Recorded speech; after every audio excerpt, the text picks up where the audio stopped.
Hey, welcome to episode 167 of the Collector's Quest podcast. In this episode, me and Johnny are talking about what to do in a crazy video game market right now. Prices are at all-time highs. Prices for certain games are absolutely at all-time highs.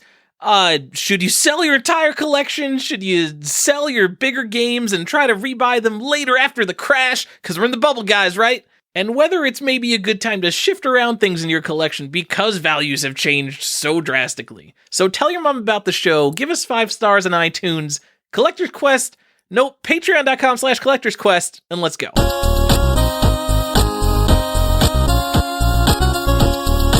I know, I said we were going to get intro music.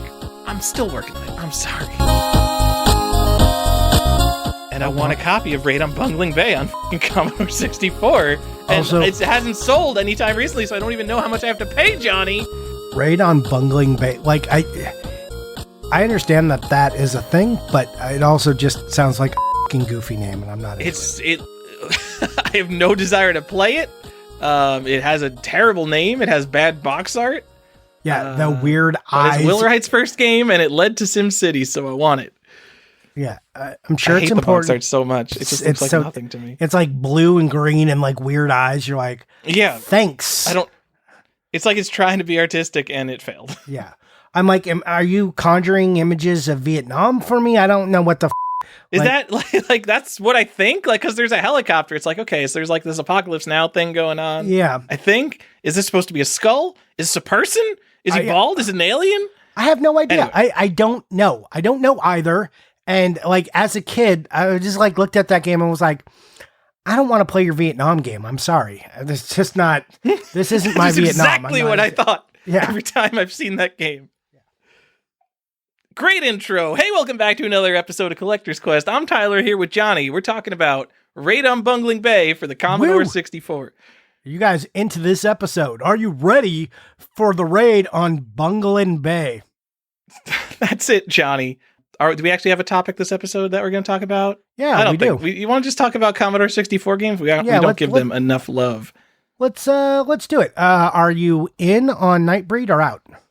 I've honestly never heard of Nightbreed as a movie, so I think I'm out, Johnny. Oh, no. You got to check out so there's 2 boxes. One has like some skulls on it and the other has like the main guy from Nightbreed on it. But lots of versions just come in like a cassette tape, and that looks pretty ugly. But there's one that comes in where the cassette tape comes in a small cord. Man, I cannot talk. Where the cassette tape comes in a small cardboard box, and that's cool. Okay, so from what I can tell from buying a few British computer games, those tiny boxes with cassette tapes in them are garbage, and no one wants those. I think it's mostly because computer games are garbage from that era. Oh, yeah. In the UK. And also, like, big box PC, people don't want that because it's not a big box, Johnny. And the whole point of big box PC games is that they're freaking enormous and they look cool on a shelf. No. Secondly, the skull box of Nightbreed looks freaking awesome. Right. The other box looks stupid, but here's the beauty of it. It's, to be clear, it's Nightbreed, the action game. You can get both of them. Because they're like $10 each, so who cares? Buy them both. There's only one on eBay right now for $70, new old stock. No, but I mean, if you found one complete box, probably gonna be $10. No, I'm looking at one for $16. I mean, and listeners of this episode, please don't bother looking; it's gone. Also, there's 3 boxes. 2 of them are terrible photographs. Yes. If you have a photograph as the cover art to your game, what were you thinking? But this. I just want to say, I just found another one of these little cardboard boxes. They're all over the place.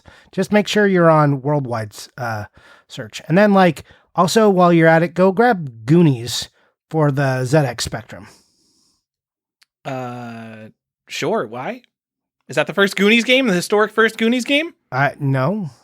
But it could be, though. You don't know. I have no idea. I mean, I love the instructions on these things. It's for the Amstrad and the ZX Spectrum. So whew. Yeah. Actually, I don't know. It's not even the ZX Spectrum. It's just the Spectrum. Is it the same thing? The Spectrum. They know what it is. Yeah. Okay. You know, it's the ZX Spectrum. What do you think we're gonna print Nintendo Entertainment System on this? No, it's a Nintendo game. I don't know if there's NES games. I'm sure there's some unlicensed NES game that just said, this is a game for Nintendo. Yeah. Anyway, since people don't know what we're talking about, Nightbreed is a 1990 Clive Barker movie in which Clive Barker expressed disappointment with the final cut approved by the studio and longed for the recovery of the reels of the film so it could be re-edited, which did happen, and Scream Factory released the extended cut in 2014. Yeah, girl. Interesting. Yeah. I've never heard of this movie, Johnny, and I'm a pretty big horror fan. This is a pretty obscure movie. This isn't obscure. I think this is like pretty. Like, I mean, I know it's like Clive Barker, but I've literally never heard of this movie. Yeah, I'm like, I don't think this is obscure. Anyways, go grab yourself a copy, and then while you're there, go ahead and get Kong Strikes Back, because King Kong games are going to the moon. You're just talking about more computer games, John? This is excellent this is gonna tie into our episode eventually. Yes. So this is another Spectrum game, right? And it's great because it's like a Mario Donkey Kong ripoff. So they didn't call it King Kong, and they didn't call it Donkey Kong. So it's just Kong Strikes Back, and there's like, a big like gorilla that kind of looks like Donkey Kong, or King Kong. You're not really sure. And there's a guy who definitely looks like Mario there. So, and it's another one of these great ocean games. They were definitely playing on like, hey, this is Mario. I mean, there's a lot of good Donkey Kong ripoffs. What's the good one? Apple Panic? Was it for Apple II? I think that's the first major Donkey Kong ripoff. That could totally be wrong. There must be so many Donkey Kong ripoffs, but that is definitely an early Donkey Kong ripoff I've been looking for. And I'm willing to put it out. Everyone go buy up all the Apple Panics, because I can't even find like one that's nice enough for sale, that's cheap enough to buy. There's like some that come up and they're like $60. I'm like, I'm not paying $60 for a Mac, like an Apple II Donkey Kong ripoff.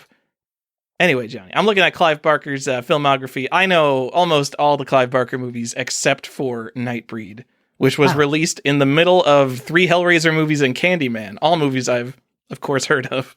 Yes, as well you should. Man, first Hellraiser, so good.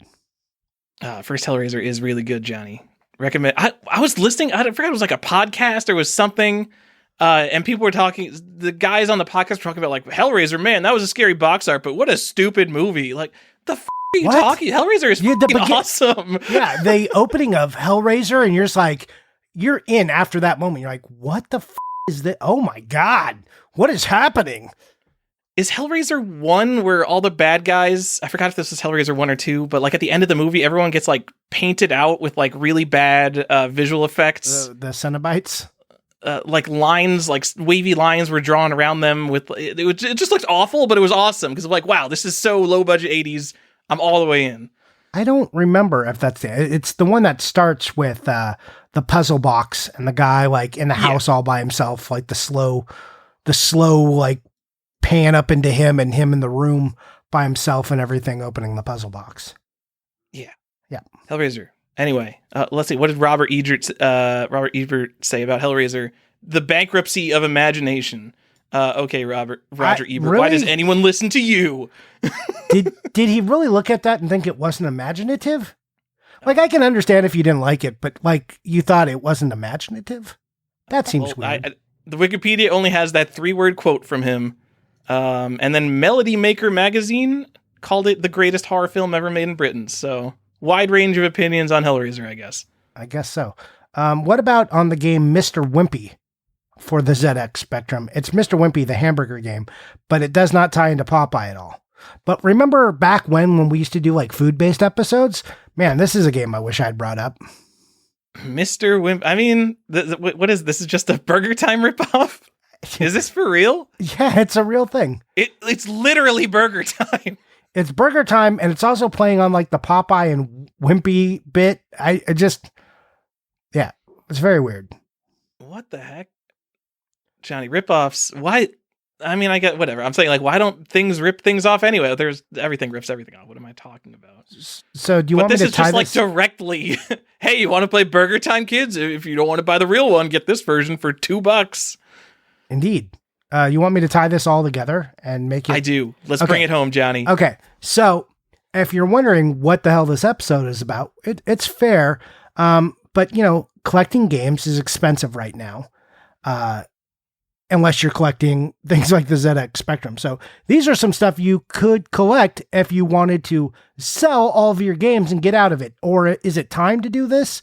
Or are these the next things you should buy because the rest of games are so expensive? I think we're going to talk about, is it time to sell your games, and which scenario, if you've been a collector for a while, or if you're new into collecting, like, is it a good idea to start selling out? Or are we in a bubble? We're just going to we're going to answer a lot of general questions we've been getting just on the state of collecting right now, because the prices are so up and investors are in the market. No one knows what's going on, and inflation is happening through the roof. If you look at the U.S. economy, the way the money is backed right now and what could potentially happen in the stock market, it's a crazy time. Everything is very scary and unpredictable, and things like Dogecoin and meme stocks rule the world. So we're just going to address, what's going on in collectibles, and is it time to hold, or is it time to fold? So should we sell all our games, Johnny? I think that the three of us on the show would each have slightly different answers, because I'm too scared to let go of anything at any time. I like holding on to my babies forever. You're willing to sell things at the right price, but I don't think that means as the price goes up, when it gets to a certain level, you're like, oh, let me sell out. But if someone was offering you like 50% over market value for something, you'd be like, oh yeah, hell yeah, you want to give me $50,000 for my Blockbuster World Championship 2? Let's do it. Yeah, absolutely. If you just came and you wanted my whole collection, and you were bringing, 7 figures to me, like, let's have a conversation. Let's talk about how I give you my games. But I don't think you're like waiting for video games to rise to a certain price so you can flip them all and retire, right? No, and that very much ties into my direct opinion, but on if you should sell your games and like what type of person should or shouldn't sell their games. So let's get into it a little bit. Tyler, I'll ask you very directly. Do you think, for you, is it time for you to sell your games? Well, we'll answer the general question later, but Johnny, no, never. It's never time for me to sell my games. Okay. And it's largely, and I say I don't want to play video games like the stock market. Like, I don't want to think about prices. Like, if everything was for sale, I've got like thousands of games I have to keep tabs on. And then like, oh man, Pokemon Box is up, 1,000%. It seems like a good time to sell Pokemon Box. And I don't want to have to think about that. So I just like having my stuff and never having to think about the price of it again, because I've already got it. Nothing makes me happier than buying a bunch of games and then like some of them become a hot thing and people are like worried about them and they're buying them and selling them and people are freaking out, and just looking at people panicking over there, and I'm like, don't have to worry about it. Already got it. Whatever. Yep, so no big deal. I don't like selling, and because like once I sell, I have to think about rebuying. And I literally, like, in my brain, I know the games that I've sold, which are not many. But one of them recently, WarioWare Twisted. I've brought this up on the show multiple times because that's how few games I sell. WarioWare Twisted. I had a mint complete in box version that I sold on GameTZ. And then I just saw it again. Coffee with Mr. Saturn had one for like $250, and I still don't have that game. And I was like, do I just buy it at this point? Like, do I spend $250? Because I'm always going to think that I don't have WarioWare Twisted until I buy it again. And if I never had it to begin with, it wouldn't bother me. But I know I've owned that game since it came out. You know what's good about WarioWare Twisted, too, just for people who are thinking about it? It's like a hard game to fake. It's got a big box. It's got a weird insert. I like that about it. It just feels stable in a marketplace where there's a lot of weird fakes. Dude, we can make another episode on weird fakes, but yeah, I mean, and Wada would argue that's the problem they're solving, but like their minimum tier right now is like $170 to grade a video game, and obviously that's ridiculous. And there's games much cheaper than that being faked. But even like buying Famicom games, like, damn it, Johnny, there's a lot of fake Famicom games, and it is scary when you're buying it based on low-res pictures online. Yeah, I mean, I'll just address, like, for people who have fear fakes, like, that's why buying cart by themselves is a little bit riskier than buying complete in box. It's a lot harder to fake a box and a manual and the cart.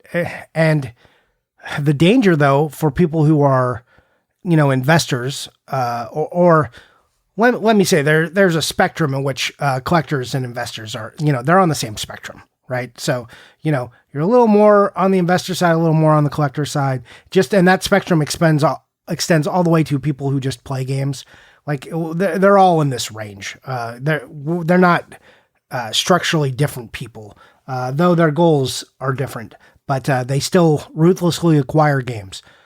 But if you're an investor, you're looking for the nicest copy, and the ones most likely to be fake are the nicest copies because they are new and not having sat around for 20 years, which is why I'm okay with like a sticker and some wear. It always made me feel a little better about expensive games. Sure. I'm like, yeah, that made me feel like it's probably real. And I know you say things like complete box games are harder to fake.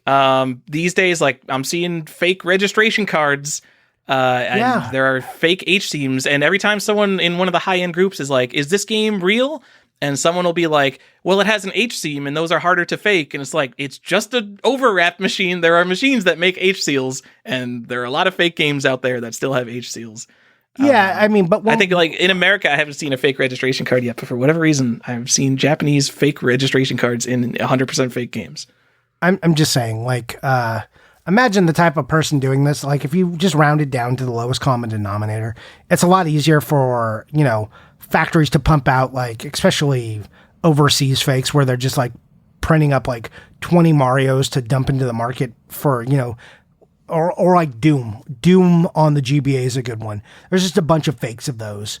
Like, it's a lot easier just to make that than getting the whole box out there. Yes, you can fake the box. Yes, you can fake the manual. But it's just more effort. And most of the people doing this aren't, they're looking for a volume of hits, or they're not even trying to be deceptive that theirs are fakes. They're just like, here's you want Doom for $20? I've got one for you if you don't mind. Or Mario Kart 64. Yeah. I mean, how many people are probably buying fakes of that because they just don't care? Right. It'll be interesting if the game market takes off. And I know in our world we think that the game market's taken off. Like, game market is super small, and all the crazy prices are led by a very small group of people. It's not just like, oh my god, the game market is globally blown up. If things get popular enough, it'll be interesting to see if China shifts into making better complete and box fakes to try to appeal to more of the collector's market than just the I want to play Mario Kart 64 market. Because, I mean, it's a box. Obviously, China could make a fake complete and box Mario Kart 64 that's somewhat convincing to the people who just want to say they have it on a shelf or whatever. Oh, absolutely. Like, without a doubt. It's the other thing is people think like, oh, they can't, it's impossible to make fakes of these old things and sell. It's just like, guys, this is technology that is old, but it is not completely forgotten. I know people argue, well, the machines that did this are gone. Art is not that old, Johnny. Yeah, especially the stuff that's only like 20 years old. Those machines are out there, but even the 40-year-old stuff, come on. The people who say this thing, have you seen the lengths at which people will go to counterfeit money, and like what they will do if something is worth faking well, they'll figure out a way to do it. That's all I'm saying. Like, I don't think people understand the appetite of criminal counterfeiters and the lengths they will go to, to make money if it's readily available. And people just say, well, they can't do it. They can't reproduce those machines. It's like, okay, well, like, I don't know if that's true. Are we carbon dating now? Is that like to the point where we're getting to? I mean, the good part about our hobby is, things like discs, there are like the tiny little codes and there's tiny little bullshit. Cause even when, PCE works, the world's recognized PC Engine game counterfeiter, they make like 100% accurate, or they try to, PC Engine reproductions. You could still look at things like there's tiny little codes on the disc that if you look up like close with a magnifying glass that are wrong. But more importantly, chips like PCBs. I've never seen a PCB that looks 100% bang on, because 40-year-old solder looks different than a game that was soldered a year ago. Yes. That's a big giveaway. So even if they're using original parts, you can tell, like, okay, this game's been tampered with. So that's kind of I'm hoping that becomes a saving grace, at least for games. I mean, the boxes and manuals, once we get to a certain point, I gonna have to take out the jeweler's loop. There's gonna be some nonsense that happens in the future. Yeah, I mean, like with Magic cards, I pull out the jeweler's loop on cards. Like even newer cards now, just because the fakes have gotten that good. It's so funny that they put on that little whatever the holographic sticker, and like immediately, like they're just bootleg holographic stickers. What do you think is gonna happen with they're like, this will be able to stop them. It was like, nope, sure didn't. I mean, though a lot of the bad fakes get that wrong, but fakes are getting so good. Like the biggest downfall for them is usually hand feel. So it's like, that feels a little too waxy. But now with Wizards changing all of their printers and like doing these weird foilizations and stuff, now all the cards feel different. So it's getting even harder to get hand feel right because there's so many different options. Anyways. Johnny, what other thoughts do you have about selling all your games besides that you would take the right price? Well, yeah, let's talk about that. So for me personally, it is, as you said, the right price. If someone wanted to come and buy me out of most of my sets or something, yeah, I would be up for that conversation. If you're a heavy investor and you got some money and you want a huge video game collection, I guess you could talk to me. But should you, the listener, should you panic and sell right now? I don't think so. But that really depends on you. And I know that's like throwing a pretty big caveat in there. Like, if you don't want to, then don't. Thanks for the advice, Collector's Quest. Like, that's not really useful. So I would say this. If you are collecting and you are like myself or Tyler, and you've been at it for a little while, you've been collecting probably on the idea that you like video games and you like collecting video games. There's nothing inherently wrong with selling out or making money on your hobby, but if you are still enjoying this, there's no reason other than the money to sell. But if you were in it for the money, why were you collecting video games? Like, that doesn't jive with me. So if you need the money to go do something better, then yeah, go sell. If you have enough games to go, and this I know is Tyler's example, but if you have enough money in games that you could sell right now and go get a house, and that's more important to you, then go do that. But if you're okay and you're only putting money into games, that is money, as I have always said, that you can throw away, put in the garbage and not worry about, then you're fine. You don't have to, unless you have some opportunity to use this money. So...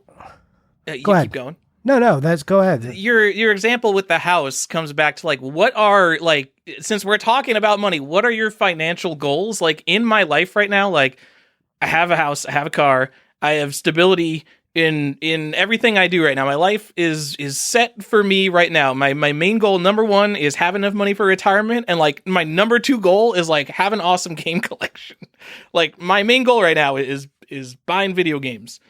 If your goal is to like save up for a house or something, and you've got $50,000 in video games, and half of that could be a down payment on your house, and like you're thinking like some of these games I'm having so they appreciate in value in the future, we're in a speculative mania right now, and you know it might not be the peak of it today. But if you're not selling right now, you're certainly not going to sell in a bear market in 5 years if there's like another downturn in video games. And then you're just going to wait until the next speculative mania until you can sell out. So if your goal is to buy a house or whatever, you know, something that's not having all the video games, I would say selling into a market like this is exactly what you would be wanting to do. Right, and I think you really nailed it. Like, what are your financial goals? And you and I are in kind of the same spot. We're good. We're paying for our houses. We got cars. We're doing okay. I don't have a reason. There's no impetus, you know, for me to sell other than, man, if you really came and gave me a big chunk of money, then I would just start thinking about other things to do with a large chunk of money. You would force me to get creative. Right now, I'm not being daring. This also, I don't look at this as my investment. But if you're a guy who's got a bunch of 9.8s, 9.6s of popular titles that you could cash in on that you got like 2 years ago, yeah, if you've got something else you want to go do, yeah, sell. But also that it's hard, right? Like, because if everyone just takes that tack, if all the people who are looking at their games more as investments they all start to cash out, well then who is the market? Like, is there enough room for all the people who have the good stuff to cash out yet? And I don't know if there is. There isn't. The thing, I don't think if you're holding on to like, your 9.8 Super Mario Brothers, whatever, it's probably, I don't think you bought that to cash it out in, a year because basically if you're selling it right now, you're selling it to another person speculating that it's going to still increase in value. And I think if you bought something like that, and like, not like you bought it for $1,000 2 years ago, if you bought it for like some crazy tens of thousands of dollars price, you're buying that with the hopes that the end collector eventually comes to the market. So I don't think, people in the super high-end market are going to sell out now because they're not trying to sell it to another speculator who can, quote-unquote, get their gains. They're trying to sell that game to Tom Cruise or whatever. They want the video games to become, like, the next big thing. Like, essentially like comics are. Like, I know people will compare how crazy the two markets are. Comics are way crazier than video games. It's not even close.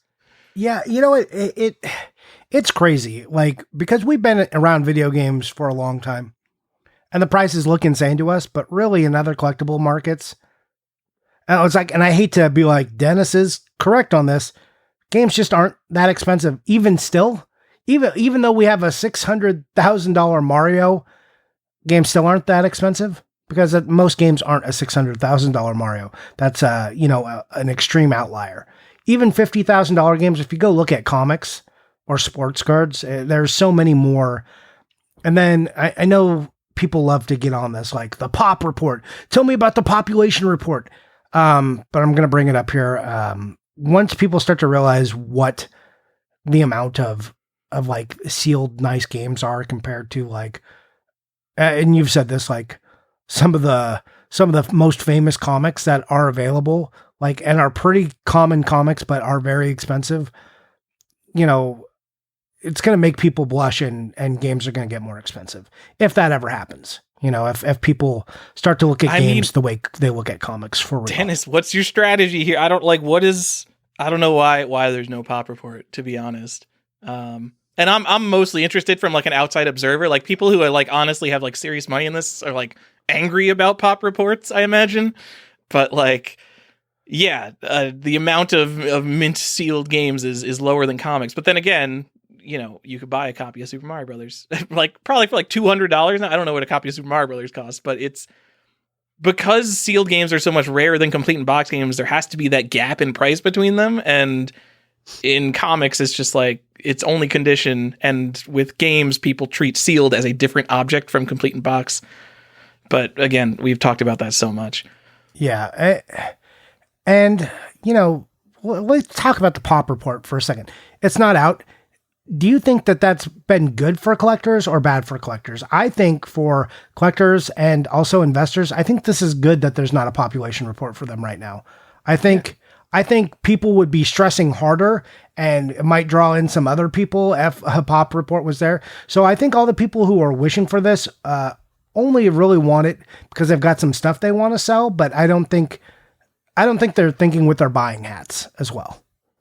Oh, yeah, no. Like, when a pop report comes out, do you seriously think that people are going to be like, oh, wow, there's a load of copies of Super Mario Brothers and Super Mario Brothers 3? They're going to be like, nah, who cares? They're going to be like, oh my god, Mickey's Adventures in Numberland? There's only 3 of them sealed right now? And they're going to go, like, on a panic trying to find all the stuff with low pops. It's not going to lower prices. It's just going to cause a frenzy on the stuff that has low populations. Right. It's going to be great. We could do an episode when it drops on just, like, what people do when that happens. Because it's probably going to affect the complete in box market too. I think so. Once people,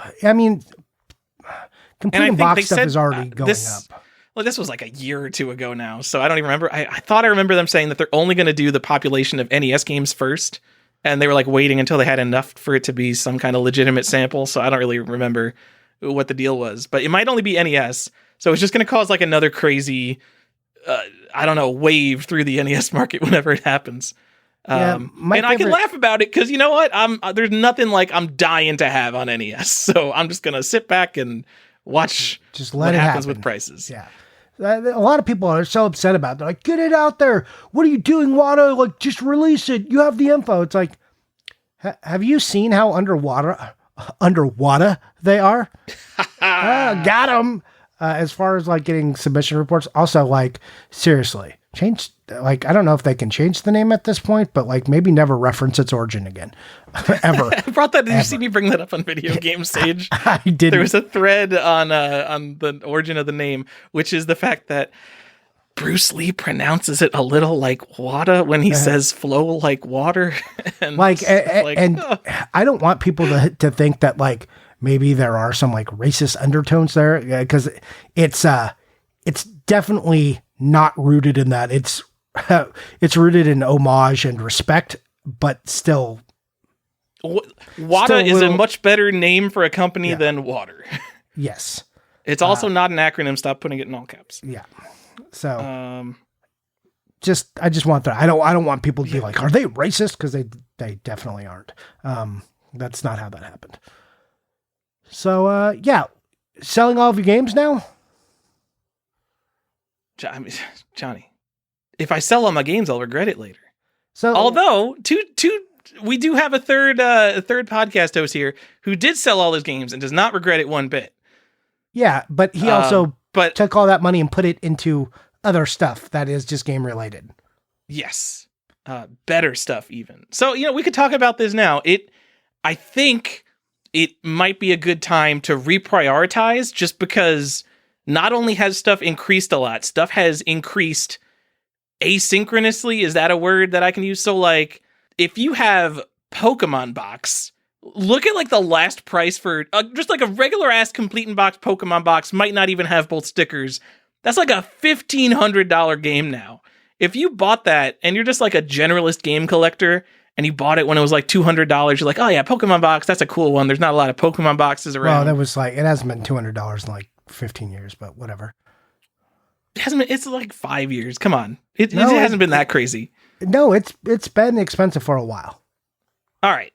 Anyway, if you have Pokemon box, you bought it at $200 and you just thought it was like a cool game to have at the time because it's collectible. We're at like peak GameCube, peak video games in general, and peak Pokemon. Like, everything in the world right now is going for Pokemon box. So if you could just like cash out Pokemon box for $1,000 or $2,000 and put that into games you do care about that maybe aren't having the perfect storm of things going on right now, I think that would be a solid thing to do. Just like Stefan sold all his games to go buy art, which I have no idea what's going on in the art market, but if you reprioritize your Pokemon box money and you buy all the ZX Spectrum games out there that are don't do that, that they're $5 each, you could have, 500 games that you want instead of a Pokemon box, which you just think is like something you have because it's cool and expensive. Yeah, unless you need it for your set. Don't sell your expensive games and buy cheaper games. That's a terrible example, but you could reprioritize it into, say, $1,550 games instead. Yeah, that's... How do I feel about that? Like, going, like in Magic card trading, I was going like big for little was typically a bad idea. Yeah, I don't know what's a better example to give. Like, is there like if you can change your Pokemon box into like a little Samson or something equally valuable? But I think you're right that you can. There's a way you can do it if you're looking. As you said, there are things that are rising out of step with each other. So it's not just like NES went way up and then GameCube went way up. There are things within there that are going up faster. So if you could identify where the next things are going to spike, or if you see something that's sitting a little low, you could then take your Pokemon box money, invest into like, I wouldn't like distribute that Pokemon box game over like 30 games, but maybe like 5 that have investment potential. You could go that route. But I wouldn't go like, now I'll go buy a bunch of $25 games. That would be terrible. And you might win in the end, but that's just, it's harder. And then it comes down to like things I look at as a big stupid set collector, which is totally the wrong thing to do. And I know, Tyler, you're in the same camp, but it's just a lot harder for me to flip my collection. If I had like, instead of 10,000 games, if I had 1,000 nice games but I had the same amount of money tied up into it, my life would be a lot easier if I ever decided to get out. Sure. Speaking of, like, I look at some of like the big high end collectors, and some of them have just like a shelf of just like, here's 30 games, and there's like $500,000 of games at the sealed prices. It's like, wow, that's like your whole collection, huh? Okay, so what a weird world, Johnny. It's fun looking in. I want to get back. So you were more correct on Pokemon box than I was. So I'm going to tell you that. In 2013, I bought my Pokemon box. This is complete now with the big outer box. I bought it for $100, but at the time I was valuing it at about $180. So I got a really good deal on it. Good deal. So as a GameCube game, in 2013, I probably still thought like, 2013, I think I'd just gotten out of game collecting to go play pinball. But yeah, I still thought N64 was garbage. So I wasn't even like thinking about GameCube games. Yeah, N64 still garbage. I was talking to Nintendo Twizzler Aaron. He was writing the list and stuff for GameCube, and I was like, man, GameCube. I like GameCube. I have some nostalgia for GameCube. Because I was kind of getting more into video games, like playing them again around that era. That Xbox, like it was golden age of like having Xbox and PS2 and the GameCube. There was like a lot of games I was playing that I was enjoying a lot at that point. So yeah, I was doing a lot of playing. So then when it came to Pokemon box was one of them. You were organizing your Pokemon. Sure wasn't. So I'm actually going to do like a little small, like I think IGTV thing. Or maybe I'll make it like a side quest on YouTube. But my wife, a girlfriend at the time, for Valentine's Day, got me a GameCube and Metroid Prime because I really wanted to play it. I was like, man, they made a new Metroid. I'm back. Like what? I don't give a shit. Give me. I need a GameCube now. I need to go play Metroid Prime. Yeah, you're the second biggest Metroid Prime fan on the show. Shut up, you stupid. Hey, you know what?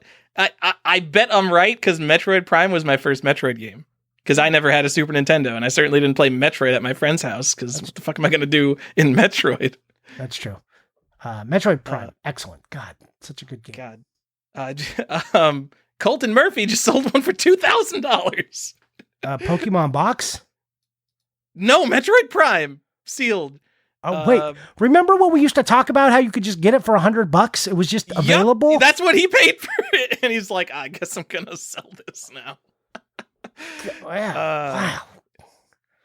So, man, if we had situation, great time to sell. Yeah, if we had listened to ourselves earlier on Collector's Quest, we would be doing a lot better financially. We gotta do the sports prediction thing where we just reference all the times that we were 100% right in what you should do, and ignore all the times we were wrong.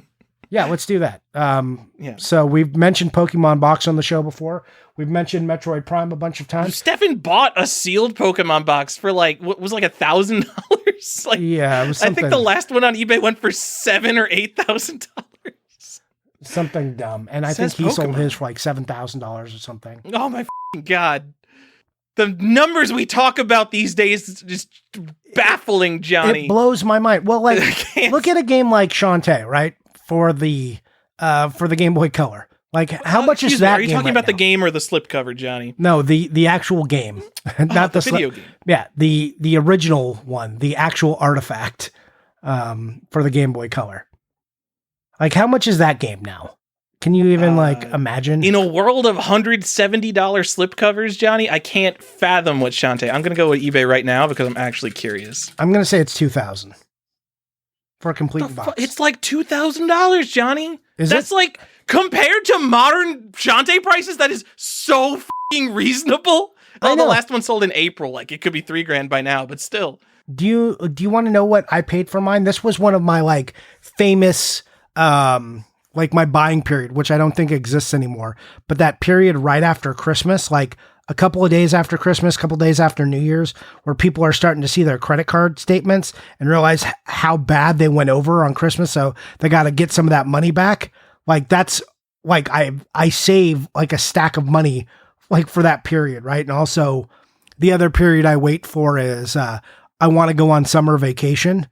Like I need to sell stuff that is, that I don't care about, but will bring me money. So it's usually like rare, but not interesting stuff that will get sold. So those are like two special buying times I used to have and keep money available for. So yeah, Shantae I bought in, on January 2nd, 2016 for $300. Yep, that sounds right. And there is, I see a few Shantae and the Pirate's Curse Collector's Edition on eBay solds that went for over $1,000. Wait, I'm guessing the the people who are dropping. one? Yeah, the one that came with the fake Game Boy game. Oh God. Or maybe it was a repro Game Boy. I don't remember, but I'm assuming the people paying $1,000 for this already have Shantae. But oh my God, if Shantae is only double what the Switch game is worth, Shantae complete in box, the game to own, new prediction on Collector's Quest, we're hyping it. $2,000 for Shantae, underpriced. Does not make sense. Well, just Game Boy Color. Like people just aren't that passionate about Game Boy Color. Doesn't matter. Except for like 10 games. Except for like 10 or 15 games, in which they are nuts for. Like people, there are a selection of games now on that system that people are going crazy for, and it just makes me sad because a lot of them I don't have. And I never will because it's Game Boy Color. Yeah. But I mean, you know what? Set collecting doesn't matter anymore, Johnny. So if it's a garbage console, it doesn't matter. It's true. There's probably an N-Gage game that's cool. Well, I mean, we're in a realm now. Let's talk about that, right? So I want to just talk about, you have one of these points on the dock. Do you think right now you could potentially sell your collection, make money, and then come back later? If I had a crystal ball into the future, yeah, absolutely. You think there's a buyback period? What? You think there's a buyback period? You think? Oh, if I sold my entire collection, no. To be clear, I'm with you. My opinion is don't try to do this. That's crazy. There are games that are overvalued compared to everything else. Like Pokemon Box right now is having its f***ing moment. Like everything in that game, Pokemon GameCube, video games in general. If I was choosing to sell a game, Pokemon Box might be a game to choose to sell and buy back in later.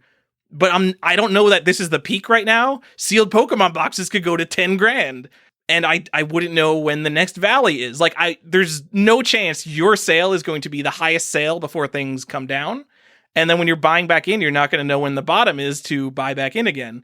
You could try to get close to the peak and close to the valley. And depending on how far apart those are, like, and all the fees and the shipping and the worrying about whether you're downgrading the condition of your game in the end and how much time this is going to take, plus the mental effort of trying to identify a game like Pokemon Box that might be overvalued right now. It's just so much, Johnny. Like what? There's no way I could sell out and then try to buy back in later. No, that would be crazy. So I want to wrap some of this stuff up, and then we got some other points to get to. But okay, and you tell me if I miss anything here. So right now is a perfectly good time to sell games if you don't really, especially if you don't care about those games. If you're more on the investor side, then yeah, go make some money and reprioritize that money into something else. Go buy sealed Pokemon starters or something. I don't know. Go do something else with that insane amount of money. There's no way you could buy a sealed Pokemon starter with wimpy video game money, is there? I don't know. I'm just saying. Like, go buy a gold bar or something. Just do something with the money if you don't care. Thank you for picking something worth less than a Pokemon starter, John. Good. So weird. But yeah, you could go do that. But if you love your games and you're in a position where, like, sure, you could make money, but I don't think you're going to come back and like, I could just sell it all and buy it all in the crash. Is it a bubble? Perhaps. I get very conservative when I talk about when the bubble is, because I've been fighting people on when the bubble is. Like, I want you to know the last time that I really fought about being in the bubble, and this 2018 Tyler, we did like a bubble episode, maybe 2019 even. Probably. It seems like an episode we would do. I just want you to know, like, and it was because there was a lot of stuff going on Instagram right then, talking about this is the bubble. Like, you're all going to get punished, you bunch of dummies, because you're paying too much for video games. I just want you to know that video games are up like 10x across the board compared to that episode. And that's when people thought peak bubble was. So I have no idea when the peak bubble is. And that was after, all these people in 2014 said, this is the bubble. You guys are a bunch of dummies. And games actually did plateau for a minute. And then they stopped. And then like we hit this weird time. So I don't know what's going on. Like some of the world's best economists and, you know, people who are finely tuned to the comings and goings of all markets look at this and they just put their hands up and they go, I don't know. This is so damn weird. So I'm not going to come over here and be like, guys, this is what you should do. So also careful if you're watching like a TikTok video and they tell you, here's the next big investing tip. Like if some of the best traders in the world have no idea what's going on, probably the guy on TikTok doesn't know either. I'm just saying. Yeah. Look up Bitcoin prices. Like literally, if you look up Bitcoin price, Google's going to show you 3 articles, just like from random financial websites. And all of them are going to be like, here's why Bitcoin could crash. Here's why Bitcoin could go to $250,000 in the next 5 years. But all of it's made up. People don't even fully understand like why Bitcoin is worth $50,000 right now, because it is this weird, anonymized, decentralized, market manipulated thing. You can't fully explain the price of Bitcoin because it's essentially based on nothing and faith. The past year or two has been so crazy in just terms of everything. COVID, Monty Printer, go burr, Dogecoin increasing in price, I don't know, 11,000% this year so far. And it's coming down. Stonks. Jesus. GameStonk, AMC. There's so much like nonsense. Is this what the 1920s was like, Johnny? Because I remember in school, we did a financial simulation of the stock market in the 1920s. And the whole point of the simulation was that for 10 years in the simulation, you essentially could not lose. And so it was it encouraged you to make riskier and riskier and riskier investments until 1929 came. And then in the span of like 7 minutes after we had done this simulation for a week, like everything came crashing down and like everyone was in despair in the classroom. And that was a great simulation because it totally sticks in my head exactly what happened.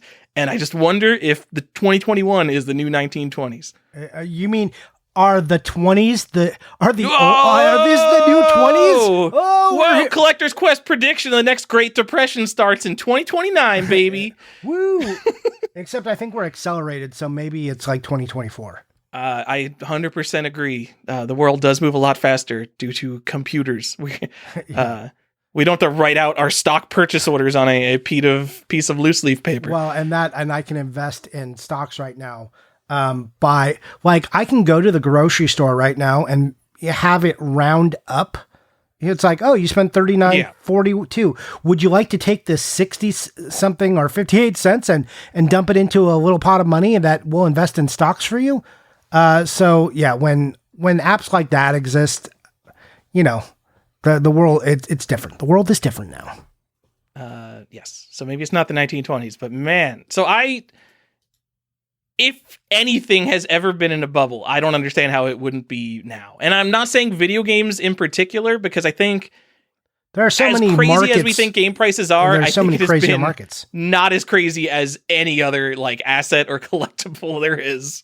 Yeah, like video games are actually a lot tamer, which is hilarious to think about. That this looks tame compared to Pokemon cards, compared to comics or sports cards. You're just like, how could that be possible? Oh my God. Yeah. Like I always think of $1,000 as like this cutoff point of like, holy, like games over $1,000 is like nonsense. I can't even imagine that. But like with sports cards and comic books, like tens of thousands of dollars for the top stuff has always been the norm, and now it's going crazier than that. So you have books that were like $60,000, just like, all right, I guess I'm $135,000 now within the span of 6 months. And we haven't seen that happen in games. We've seen like Rule of Rose is a $300 game, and now it's like a $600 or $700 game in the span of like the past year or two. Is it even that low now? Because it like dipped a little. Did it go back up though? Like I wonder. I just looked. I think it was like 700 even was the last auction that sold with the registration card. Okay. Man. Yeah. Rule of Rose. What? And so just if you didn't live through the 2012 quote unquote bubble, the example I like to give, just because I was collecting loose NES at the time, a cartridge of Contra, like solidly a $15 to $20 game in the mid 2000s. Yeah. And then over the course of those 5 years, it went to like $35 maybe. So the bubble was like games doubling in price over the span of like 5 or 6 years, which put in context with like what we've just seen over the past year is nothing. It doesn't even, it just seems like normal price increases at that point. Yep. You're just like, oh, that's just how money works. Look how slowly it moved. Yeah. And I'm not an economist enough to talk about inflation. But if you look at that U.S. money supply graph, oh boy, is there a spike. Like it was like a third of the money in supply printed in the last year or something. Like there's some crazy statistic of how much money has been printed. If you get into it and you start looking at like what the Fed has done and like, you know, all the relief programs and like just where how money is being treated, printed, and distributed, and like what it might actually be worth and what stocks are actually worth, what's propping all of that up. It's scary to look at. I mean, that's the bottom line. It is scary to look at. You just look and go, maybe I should sell all of my games and then buy gold bars just in case. Like I could understand if someone looked at that and then went into that mentality instantly. Like, yeah, I should be buying, you know, all real things at this point. Commodities. I should be only dealing in commodities. All right. So I got two things to say. One is, one of the things I've read is that there's always been this assumption that money supply is linked to inflation. And now there are more people who are like, maybe the amount of money we have just doesn't matter and we could print as much of it as we want. Because obviously there's so much more money now, but inflation has not yet, you know, we're not in like crazy hyperinflation yet. Well, I mean, I think I've read some of these same articles and they talk about like what actually inflation means to dollars too. But go on. Yeah. And it's just like, I don't know how many people know what's going on, or if it's just like Bitcoin and no one actually knows what's going on. And we're living in this crazy system that controls itself, Johnny. But my other point to that, where you say just buy gold and not worry about it. That, guys. If you think the world is going to end, no one is going to give a about your gold. If the US dollar collapses, your gold is okay? You should be investing in bullets and like MREs. That's going to be the future currency if you really think the US dollar is going to collapse. I mean, really, or why aren't you buying lithium? Lithium, man. Why are we buying lithium? This is a movie joke. I totally whiffed. I'm sorry. I'm going to cut this out, John. No, it's not a movie joke. Like, really, like we're talking about like for lithium ion batteries and stuff. It's just like anything that makes like, look at the things that make other things right now. Like that's really what you want to make. Like even copper wiring is like, you know, speaking of bubbles, Johnny, what's the price of silver? I'm pretty sure silver is in a huge bubble. And let's talk about like silicon or anything that's used to make the chips that are required for making the cards so people can mine their coins, right? Like if you don't understand, like it seems insane to me that we actually need a bunch of natural resources to mine fake coins, but we do. I mean, that's the point. That's what it was designed to do, though. Yeah, I know. But doesn't that sound insane to you? Like, oh, I need to use all these natural resources to mine this thing that's just a digital code. I'm sorry, what did you just say to me? This is why people don't understand Bitcoin. And I count myself in that camp, and I'm more educated than others. But, you know, if you look at what that's doing to markets, the impact it's had on cars, it's crazy. Go look at all the components needed to make those things and then be like, or look at the thing that will be the pivot point away from those and stick your investment dollars there. Johnny, it's going to be fascinating to me when we have the first really big cryptocurrency hack. Like this is software made by people. And obviously it is got to be some of the most highly reviewed software on planet Earth. But if there is a supercomputer attack on Bitcoin, or there is a bug that gets exploited in the Bitcoin code, and like someone's able to mint 1,000 Bitcoins out of thin air or cause some other kind of confusion, it will be fascinating. Because you know what? I'm not worried about the US dollar getting hacked, But I did potentially lose my Dogecoin wallet, which is something that would never happen with my real money. So I can't wait to see what happens in cryptocurrency. Because I remember do you know Mt. Gox? Yeah. Yeah. So I was that was when I was first really involved in Bitcoin, and watching I didn't have money on Mt. Gox, but just watching that whole situation play out, fascinating. Cryptocurrency is fascinating. Also, way too scary to buy any of it. Yeah. But, there's definitely people listening to the show that think I'm just going to miss out on the future. But to that, I say, if it becomes the money of the future, it's just going to be money, and it will theoretically have a stable value, because money doesn't increase in value. That's not how money works. What do you mean, Tyler? Money just doesn't become more money?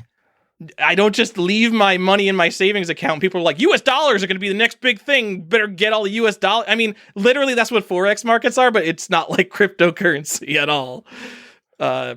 My money generally loses 2% or so a year, which is why I put all my money into video games. Don't tell my wife. Oh, well, I think she can look around her house and see that that's what you Oh, my God. Do you think she noticed?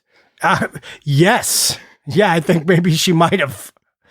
Don't tell her about the stairs to the game room, Johnny. Oh, those are sometimes those get cleaned, but right now they're just like covered with Atari crap. Oh man, your stairs are hilarious. You should post some old pictures of your stairs. All right, so guys, current pictures of my stairs. Just be careful. Like the question is hard to answer, and because it is largely dependent on your situation, what you're trying to do, and what you're collecting for. If you just are fine and you enjoy collecting, then just collect, and try not to make your hobbies also your investments, because that is stressful. That because then you're worried about what every dollar does. And that's why when people make their hobbies their jobs, they start to hate their hobby. And I get that, because suddenly you are so worried about that. It's like people have that dream of opening a game store. I don't have that dream. I don't ever want to do that. I don't want to be looking at the price and the margins of video games that I'm buying and selling and seeing how that's doing, or running an arcade and hoping enough quarters come in. I don't want to do that. I don't want my hobby polluted like that in my life. I would rather just keep it over here on the left, doing its own thing, me enjoying it, and then having an investment portfolio and things I'm actually invested in. And I'll stress about that, or actually just let someone else stress about that. I'll just say, hey, work here, take my, 5% of my check and then match it. And then, let's see whatever happens. Yeah. So I do want to say, I don't think you're saying don't put serious life-changing, my actual money that should be in my 401k into physical video games that you keep in your house. I'm saying I'm saying if you can do both, you should do both. But if you are turning and just looking at your games as investments, then that's fine. But then maybe be selling as well to recoup funds. But I do think that I'm going to say that the Collector's Quest audience is a highly informed and sophisticated audience. There are plenty of Collector's Quest listeners who make money flipping games, and I don't think that's the same as investing things. Mostly because I think that in terms of the game collecting market, our wonderful listeners are probably in a much better position to sniff out what trends might be and what is a popular thing. Especially when there's so many new people in the market who they started, and for a year they were just well, the black box games were first. That's what I need, because they didn't know anything else about video games. I mean, if you're listening to this show, that means you probably have a deeper interest in games and collecting than just that. So exploit that for profit, guys. And I'm not even joking. No, I'm not either. I've never been one of those people who shamed resellers or anything or this idea. That's why I say it's a spectrum, that you can't be all of the things, on some level. It's not just one. If you look at, Joan Bone, right? Joan Bone obviously loves games, right? And he is a collector, but he is 100% an investor too. He'll flip whatever and move on to the next deal. But I have no doubt that Jonas both loves and knows a lot about video games and also has an excellent collection. But, he knows where to find profit as well. He's also very good at not buying into hype. Like, just go follow Jonebone and like see what he's doing. Like, the second people got like nuts about green screen Super Mario Lands, like I forgot there was like a couple sales in the tens of $1,000s range sealed. Like, he immediately like put one on eBay and he's just like, give me $1,000 for my Super Mario Land, do it.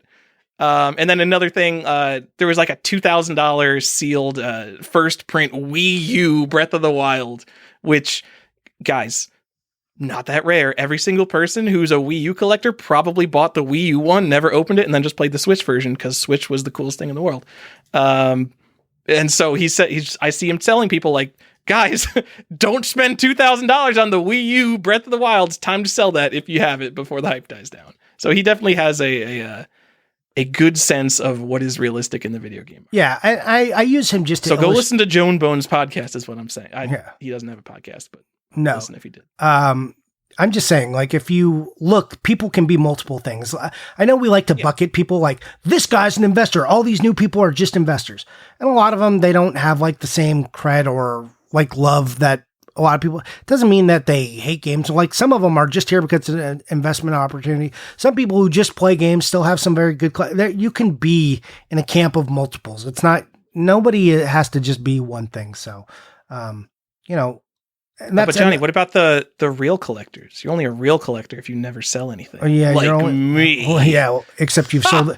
Even you sold a few things, and I've sold a few things, and I like hardly sell anything. Like I need to dump some of my garbage again, but not like actually selling anything good. I just need to like round up all of my PS2 doubles and extra Genesis cases and take it over to Save Point and see if they'll actually give me $20 for all of it. Oh, you should show it to me first because I'll probably buy your extra PS2. Not like the stuff I have is real garbage that I get rid of, John. PS2 stuff. Like I just take all the garbage PS2 stuff because I haven't bought much garbage PS2 stuff.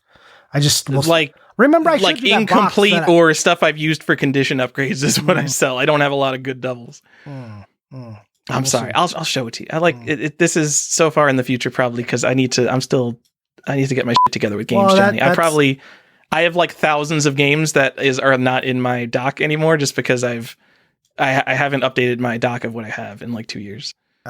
Even my database is like in need of serious restructuring. Yep.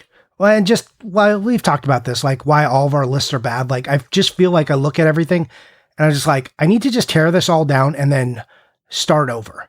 That's what I did. And so I'm starting from zero and I have to document every game I have again. And when I do it, I want to make sure that like basically when I put a game in the database, the ideal thing would be to have every variant listed before I put it in the database and then mark it down as the right variant. But there's no database of games that exists that has that. Yeah. So I basically have to research every single game I have and try to find as many variants as I can before documenting it. Yeah. Which sucks. It takes a long time. You know what is hard? Like I have some variants that are undocumented, right? And then I pick up the two games and I'm like, why do I have two of this? And then I have to like search the game and figure out what the variant is. I have to revariant hunt with my games. I'm like, what is the variant on this one? Which is the first one? Database better. Yeah. I mean, I have to just tear everything down.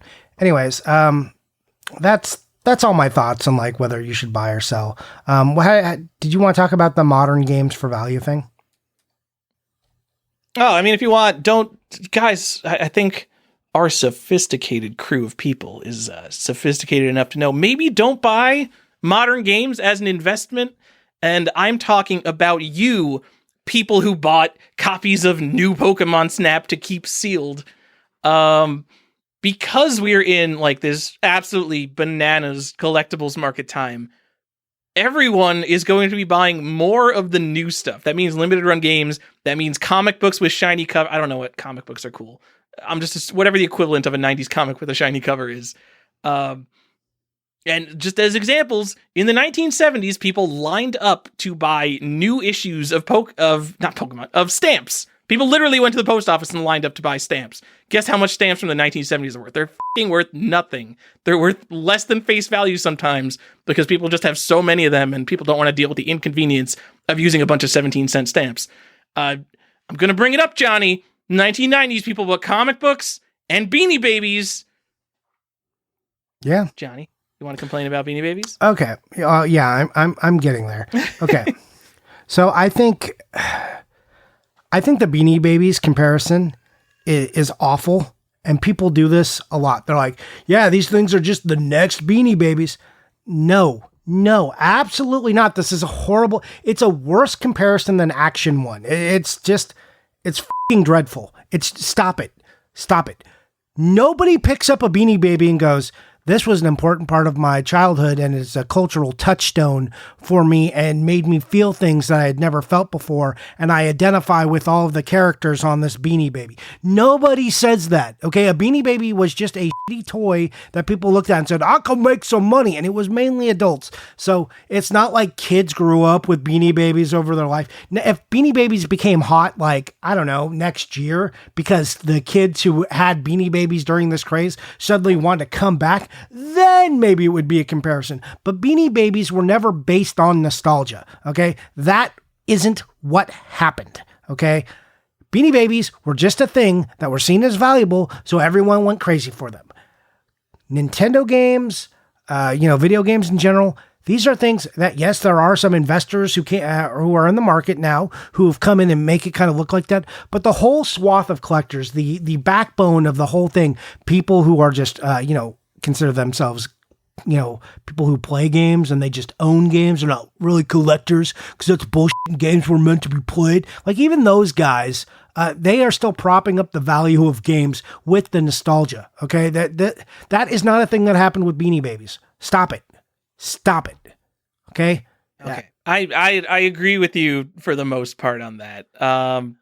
My only counter, I don't really have a counter. I just want to also say, there's nothing special about video games. How do I put this? A lot of people who are in a particular hobby tend to see their hobby as, like, they tend to think that, like, everyone sees their hobby the way they do. So, like, if you're a baseball card full guy, biases. Yeah. And, like, some baseball player is doing super well and you, like, are invested in their baseball card and you're like, dude, every kid who grows up watching Bibbidi-Bobbidi-Boop is going to want to get this cardboard physical representation of them. And it's like, dude, not everyone has the same affinity to buying that physical thing. Not everyone who's going to go see the next Indiana Jones movie in theaters is going to feel like, oh man, I really want to own the sealed Indiana Jones 5 Blu-ray when that comes out. Unless Investment Grading Services takes off, of course. But I don't know. I just wanted to, I bring up the Beanie Babies comparison somewhat facetiously, because new Pokemon Snap, if you have a sealed copy of new Pokemon Snap, like, honestly, the worst you're gonna do on that is in 10-15 years, like, it'll be worth $40 if it really tanks, because Nintendo games really have not gone down in value significantly. No, I know this is an exceptional, absolutely crazy time for anything. I think even Super Mario 3D All-Stars, potentially, I think the least collectible game you could buy right now. Like, I could see a future in 10 years that's worth $100 sealed still. But there is no future where that's going to be the next $10,000 Pokemon Red, because everyone's buying. Like, that is not happening. No, with modern games. I agree with you. But I do think there's a future where it keeps up with or beats inflation just because it's a Nintendo game. I agree. I think that's pretty well said. I agree with you on that whole line of reasoning. And yeah, like, as far as Beanie Babies, maybe it's a little closer with newer stuff, but like you said, like, if it's sealed Nintendo stuff, you're probably going to be fine. Like, that's like just like Pokken Tournament. Like, what's a Pokken Tournament? Like, on the Wii U, I mean, not the re-release. Well, it depends. Does it have the Amiibo card or not? Well, there's one that was just listed sealed with the Amiibo card, Johnny. Okay. Also, the price does not seem. You know what? I gave this as an example of, like, a game that would keep its value. Pokken Tournament, totally worth like $50 sealed with the Amiibo card. But there's a future for this game.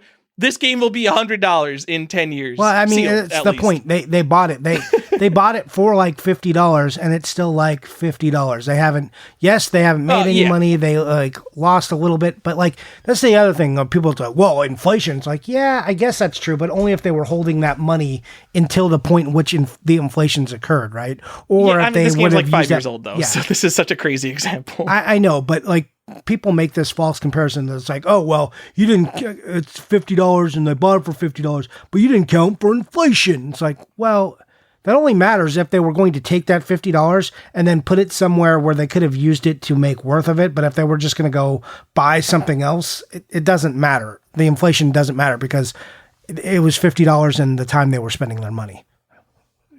If that makes sense. Yeah, and I just assume that if you don't have your money in something, it's in I don't know, a mutual fund, because you shouldn't have money sitting in your bank account, Johnny, because then it's not working for you.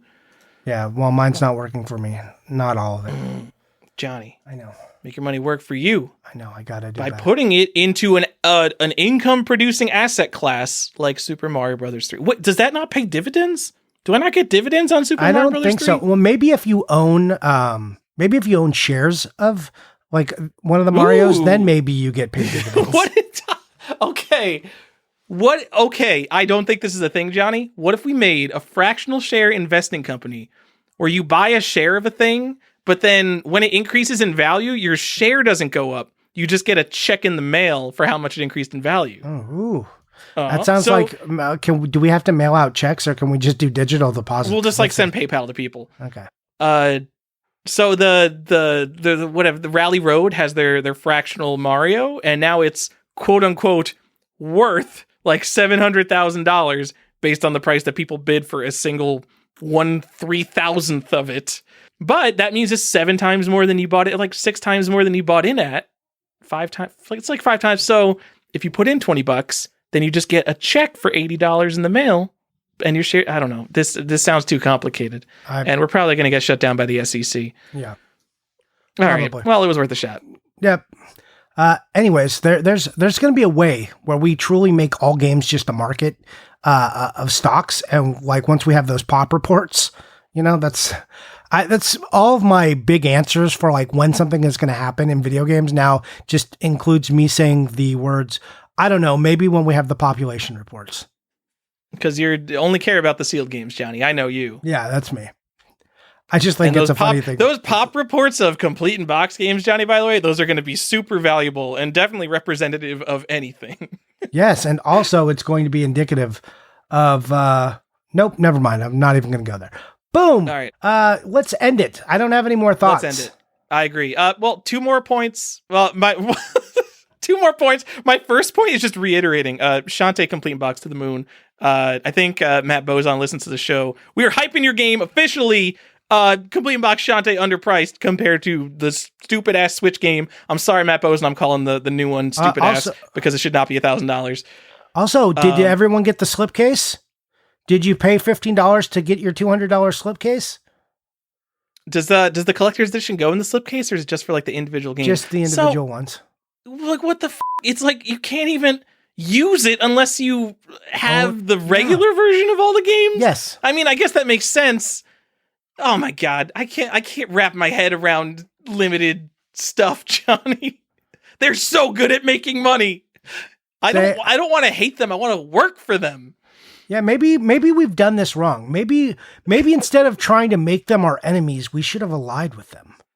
I mean, you try to make them your enemy. Like right now, you're about to go off on them for 5 minutes. No, I don't. Like I think people should, support the games they want. I just don't think people should try to buy every limited run game, because if you look at it, then how many sealed games are still out there? I want to do the episode where, and this is on the dock, guys, for one day, we're going to look at it, and we're going to investigate like not just limited run games, but other producers of fine, high quality, new digital games into physical form trash, and how they've done in the last 5 years, because now we've been living with this for like 5 years. Are those original games? Did they go up? Like, did we make a mistake telling you guys don't buy limited run games and don't go buy super rare games? So this is a different episode, John. No, that's why I'm saying we're going to get to that. I'm giving them a preview of what we're going to get to. Did you buy your Castlevania collection? I did. All right.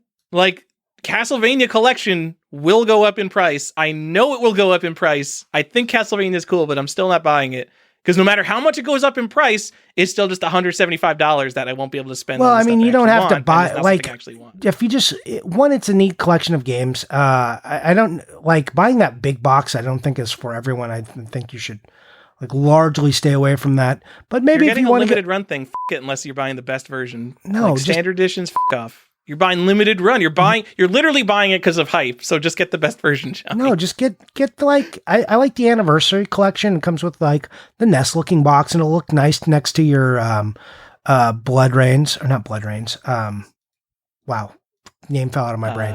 It has SOTN as the initials because they just ripped off Symphony of the Night, right? No, Curse of the Moon. No, because that's Castlevania. What is it? No. Oh my God. What is it? Bloodstained Ritual of the Night. That's the Ritual of the Moon. The big one. No. Yeah, it's the blood. It's Ritual of the Night, isn't it? Oh my God, why are we so bad at this? I don't want to look it up. I want us to figure it out. No, it's Ritual of the Night. It's Curse of the Moon and Ritual of the Moon. Night. Yeah, Ritual of the Night is the big one that's like Symphony of the Night, and then Curse of the Moon are the 8-bit ones. Yeah. All right. We did it. I think. I'm not looking this up. That just sounds right to me. Yeah, I think we got there.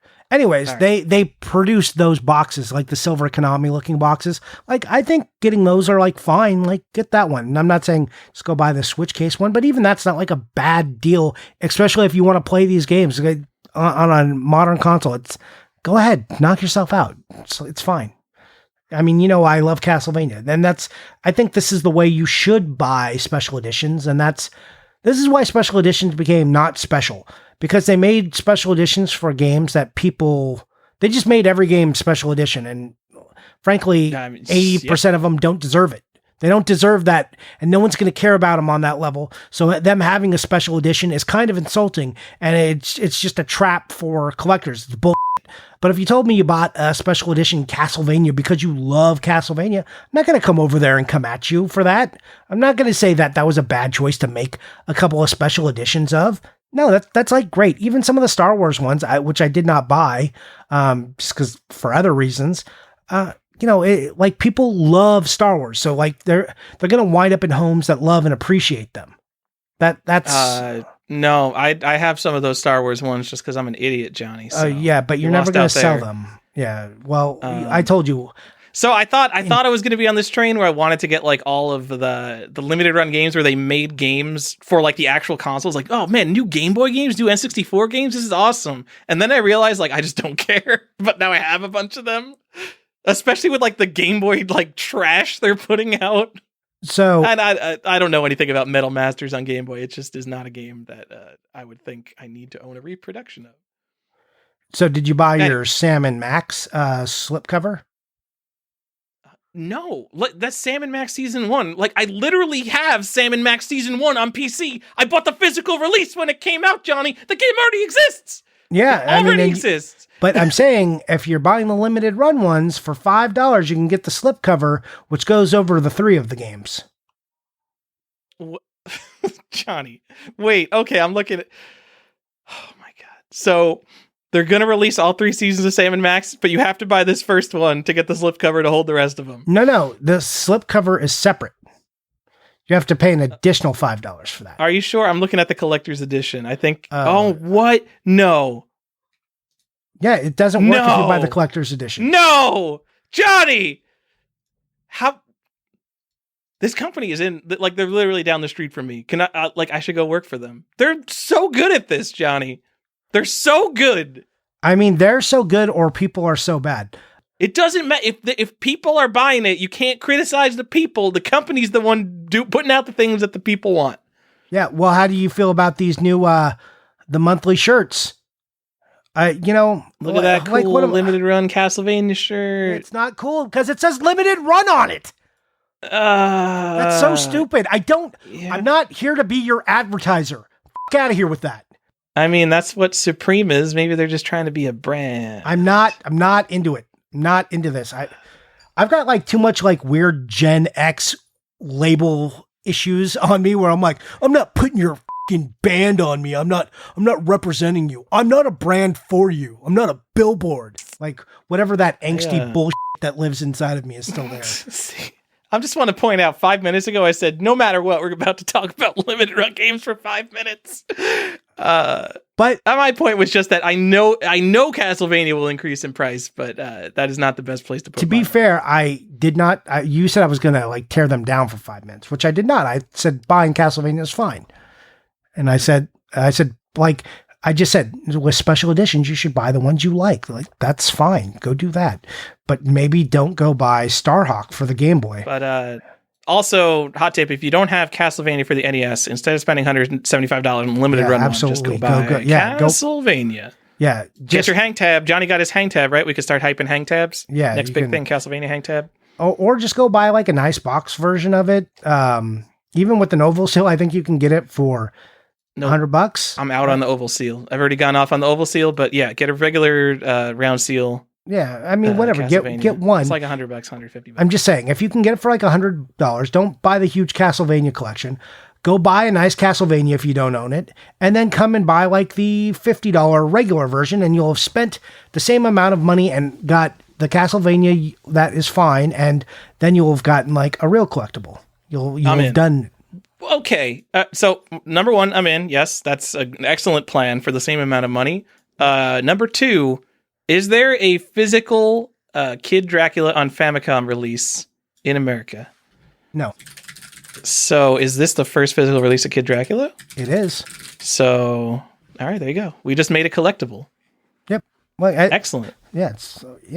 Don't get your Kid Dracula. But which Kid Dracula version is it? See, I don't know if it's Famicom or Game Boy. It would be so funny if it's Game Boy.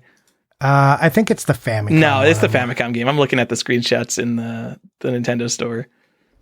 What are we even talking about, Johnny? Let's end this episode. What do you buy anything? You play anything? Okay, yeah. Let's get into the second part of the show. Buying and playing. Tyler, do you think I bought anything? Yes. Do you think they were video games? Oh, okay. So now, no. All right. Harry Potter buying minute. Let's go. What'd you get? Well, let's first answer the question. Yes, I did buy some stuff. I showed you pictures of my Alien for Atari, which is a weird thing I bought. That's going to be in the Halloween stuff, so I'll show that later. But I also bought, I'm going to totally pronounce this wrong, so forgive me, Jiku no Tentai DDD Dracula Detective. Whoa.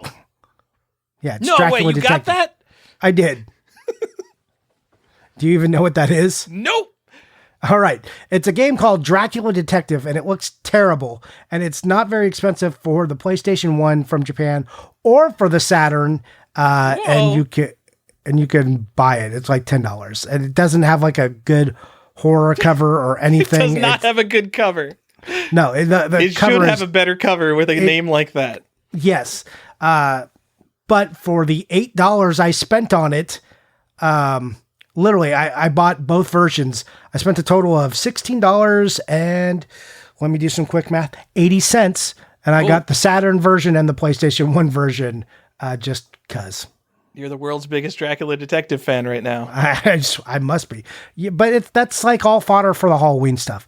I also bought a shameful Weeaboo game, I guess. That's what I was told it was. It's Schoolgirl Zombie Hunter. SEGZH for short. Sounds like a shameful Weeaboo game. Yeah, I bought that because Halloween stuff. I like this category of like Halloween games I want to do, and this one fit into it nicely. So, and I got my Fright Night. It came for the Amiga. So like, I'm already just buying for Halloween. So there's not going to be pictures posted of it, and it's going to be like really awkward. And then in October, you'll be like, what is all this trash Johnny is showing us? And that's my favorite time of the year. Yeah. But yeah, it was my wife's turn to spend the monies. And boy, did she ever. She just, there's so many Harry Potter books now. She did buy, I'll tell you one cool Harry Potter book. She bought what's called an advanced reader's copy or an uncorrected proof of Prisoner of Azkaban. Those are cool. So that's like for you video game people, it's like a proto or more like sample card. It's an advanced demo copy of the game or something. Except it's complete. It's the complete book, and she specifically got it for Prisoner of Azkaban, I think the price was right, but also because this specific one was rushed out, because the way Harry Potter books were released in the US, Goblet of Fire, Chamber of Secrets came out, and then they were like, okay, we're printing, Prisoner of Azkaban right now, so we don't have time to get the even cover art for it. So this one came with like a weird purple diamond pattern on it, purple and black diamonds, where the other advanced reader copies for Chamber of Secrets and Sorcerer's Stone have the US cover art, and then they have some info on the back about the book and how it will be marketed and how many copies there are. This one just has no art. It's got this diamond pattern, which is cool because that makes it more unique looking. Though it's not the most expensive.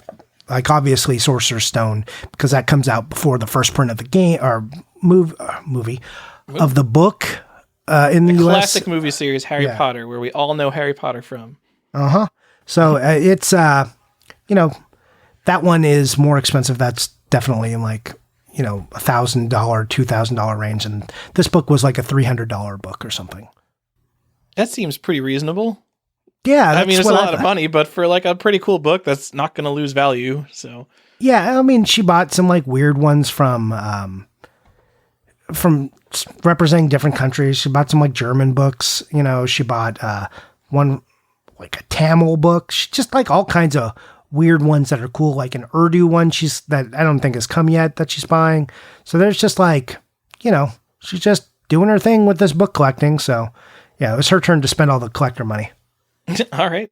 I mean, Ada doesn't collect anything except for Pokemon. So my wife has very cheap hobbies.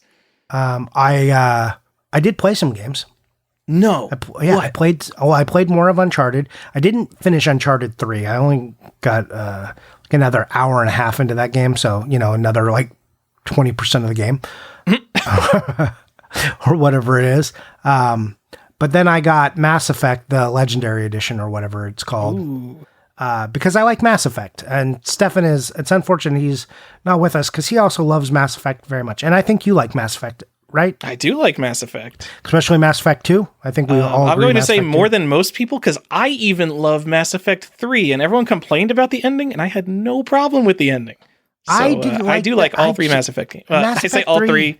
Yeah, there's that other there's like 2 more, right? There's 5 now or whatever. I mean, there's also a mobile game that no one except me played, so there's that. Okay. Well, I will just say Mass Effect 3 was fine. The ending just could have been better. It's just when you invest that much time in a series, like I did, going to planets and scanning so much bullshit, you couldn't take the time to think out multiple endings that made sense where my choices mattered. You just wasted everyone's time. How did you do the other 2 games so well and then mess up right there? You just stumbled at the 1 yard line. It's awful. Man, it's an awful feeling. Did you play Deus Ex Human Revolution? Because it's the same exact thing. You just get 3 choices at the very end, and then nothing that you did in the game matters anymore. Yeah, it just feels bad. Anyways, I got that, and I've played it for a few hours, and yeah, I doubt I'm gonna get I remember I started playing it, I'm like, oh man. I remember how much time I put into Mass Effect 1, how much scanning I did, and how much bullshit there was in the first game. And in my life, I don't have time to do that anymore. So I guess I'm going to have to play the speedier version of this game if I want to get to the next one. Yeah. Yeah. But then the first game, I think I got all the trophies and I scanned everything. I just a dumb amount of scanning and backstory and filling out the codex as complete as you could. Yeah. I'm going to say I went full Ada on that game. I mean, yeah, that's how she played. Ada actually likes Mass Effect 2 because she watched me play most of Mass Effect 2. So she knows the characters and stuff. So you could have a Mass Effect conversation with Ada. Nice. I feel honestly, those games, even though those are too recent for me to want to play again. Mass Effect came out in 2007? That's not old enough for me to wanting to play another 50 hours of Mass Effect. I don't want to play new games. I'm just this is comfort food and you made it a little better. That sounds right. Yeah, so it's I don't I'm just gonna go do this thing. I know I'm going I don't have time for bad experiences. Also, that's the other thing. My time is at such a premium. I feel right now that going and doing something that's going to leave me feeling not good about it just totally isn't worth it. which is a weird thing to know and like also realize about yourself. You're just like, I'd rather just have the same experience over. And I know that is not a school of thought that everyone runs with, but that's where I am. And I talk about playing it safe. Yeah, that's me right now. Yeah. With my time anyways. Sure. I mean, even if someone listening is not in that phase right now, we have all been in that phase where we don't want the scary new things, Johnny. Yeah. All right. Anyways, that's what I did. I talked longer than I thought I would. Go ahead, Tyler. What'd you do? Yeah, usually you're just like, I'm playing it cool. Just buying a couple GBA games, not really playing much. I enjoyed it. Johnny, I got two really cool things. I'm here. Okay. From DreamTR on eBay. I didn't bring this up, right? I got a Famicom prototype disc. No, you didn't. You got it from DreamTR? That's awesome. Yeah, so I literally just have a saved search of everything DreamTR posts. There's like a couple really cool sellers that I just want to see everything they post, not even because I want to buy the stuff, just because like DreamTR, if you don't know, like world premiere game collector DreamTR, he has bought out not only a lot of development stuff from defunct video game companies, he's also big into arcade stuff, so he posts like a lot of PCBs and parts. And he just has like a lot of prototypes. He's always been really active with like the prototype people. I bought a bunch of prototype stuff from him back in the day when you could buy like $10 prototype grab bags. Wish those days would come back. But I did buy this white Famicom Disk System development disc, which I think is interesting because Famicom Disk System, it's a rewritable format. So unless you find like an undumped Legend of Zelda prototype, it essentially has no value beyond the disc. I could literally I could burn a Zelda prototype to this disc, and I could call it a Zelda prototype, but it doesn't matter because it's a rewritable format. So my disc had it on it, like, I forgot the name. It's like some long name, but it's like a Famicom Disk System minigame collection. It's horrible, but I got it. It's cool. So now I can say I have every Famicom Disk System prototype because I can just rewrite it. Nice. The other thing... Good one. Yeah, there was he had like 17 for sale, and I brought it I posted it on the Discord, and like 20 minutes after I posted it, someone bought out like 12 of them, and then they were gone like an hour later. So I'm happy I got it. It was like $100, $50 cheaper than I've seen them in Japan, so I was pretty happy. It was like $200. The other thing I got, also brought up on the Discord as like something ridiculously priced that would be cool if it was lower, and then I went ahead and I bid on it anyway. It is a first American print of Grand Theft Auto, Johnny. Ooh. Is it the real first print, or is it that fake first print? It's the real first print. Oh, you did. So you got the one no one cares about. Exactly. Okay, no, wait. So you were talking about like PlayStation or something, right? No, I was talking about the one you were talking about. I just want you to know that I know the one you bought is the one that no one cares about. Yes, 100%. No one cares about this. This is not like completely obscure. Like PC people know about this print. It is very hard to find. And the one I got isn't in like amazing condition, but it is. There's another one on eBay, and the one I got is in much nicer shape. But anyway, the first American Grand Theft Auto was put out by ASC Games on computers, on Windows. Actually, is it DOS? It might be DOS. And the first print does not say, what is it? Original and uncensored in the top left corner. If it says original and uncensored in the top left corner, that is the second variant. And the first variant. Don't buy that one. That's trash. Which is bullshit. What are you doing buying the Grand Theft Auto for PC? That's not even the real first print, because obviously the one that came out in the UK, made by Rockstar Games, a freaking... Anyway, the American first print doesn't have that text. And it's one of those things where I would be... Like, until the end of time, I will look at what people buy, and I'll see them calling something a first print, and I'll be like, that's not the real first print. But, I wanted to have the game, so I wasn't doing that. And then if I see that people actually do start caring about this one day and it goes for like $1,000, I didn't want to be like, oh man, I knew about that the whole time and I didn't get it when I knew I could. So I'm exploiting my knowledge to actually buy the thing I think is cool rather than just sit on the sidelines and judge everyone else, Johnny. You did it. I did it. Not very happy with the price I paid. But you know what? It's Grand Theft Auto, and people are crazy about that. Like, I think like sealed copies of Grand Theft Auto 5 people are buying now. which, like, as far as I'm concerned, is a game still in print because it's probably on modern consoles. Anyway, yeah. So PC Big Box and Famicom. That sure sounds like Tyler. Yeah. What'd you play? Minecraft. I'm playing Minecraft right now, John, and Stardew Valley, but no one cares. Like, so I've never beaten Minecraft, and I want to go beat it, and I'm just I'm grinding away at it. It's because I watched a YouTube video where someone had to go beat Minecraft. They had to just go like sit down and beat Minecraft as part of a challenge.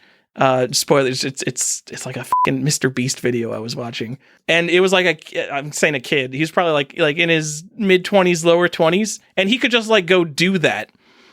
And like I've been playing this for like dozens of hours, and I have not beaten it yet. So I just want to understand. I want to understand Minecraft, Johnny. It's like the biggest game of all time, and I've never beaten it. What the? Okay. Johnny, we missed a part of the show.